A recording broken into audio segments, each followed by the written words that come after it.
Hello and welcome to the Sabine Solution. Too much relaxation? Yes, you heard right. We're going to be looking at 4 different situations where relaxation, instead of actually recharging you, is no longer benefiting you as a person. The trouble is that sometimes we label our behavior or activity as relaxation, when in fact it could be avoidance or procrastination.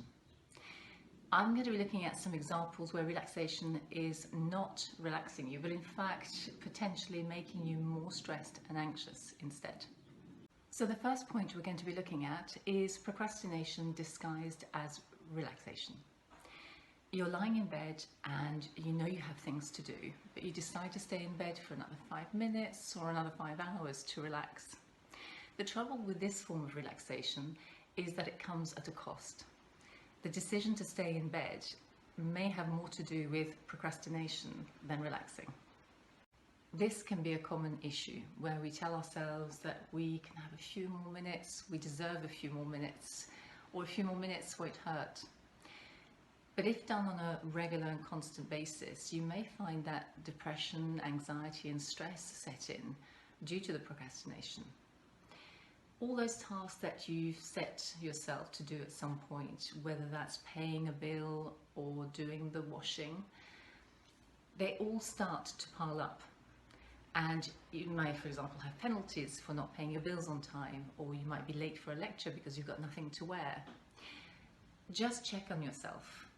Do you use relaxation as a reason to procrastinate? And are there going to be future stresses because of this?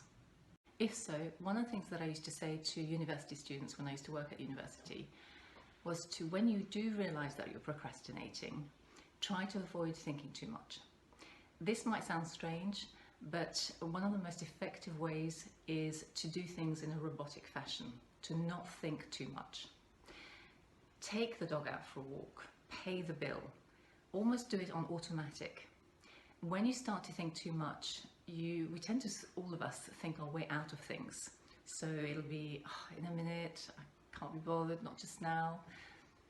Once you've done one thing, it usually helps set things in motion to get you out of procrastinating. The trouble is, when they're forced and crammed into a day, they ironically have the opposite effect.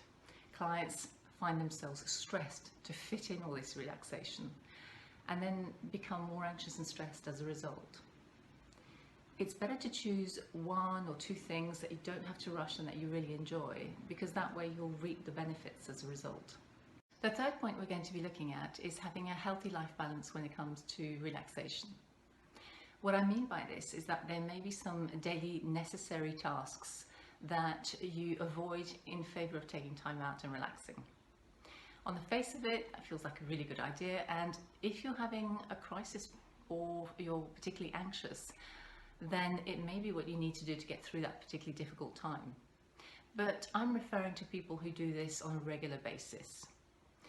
What can happen is similar to procrastinating. You may actually get stressed, more stressed in the long run. If you keep doing fun and relaxing things, instead of applying for a job, paying for a bill, booking a medical appointment, you will ultimately be accumulating stress as a result. So try to find the healthy balance between being productive and relaxing.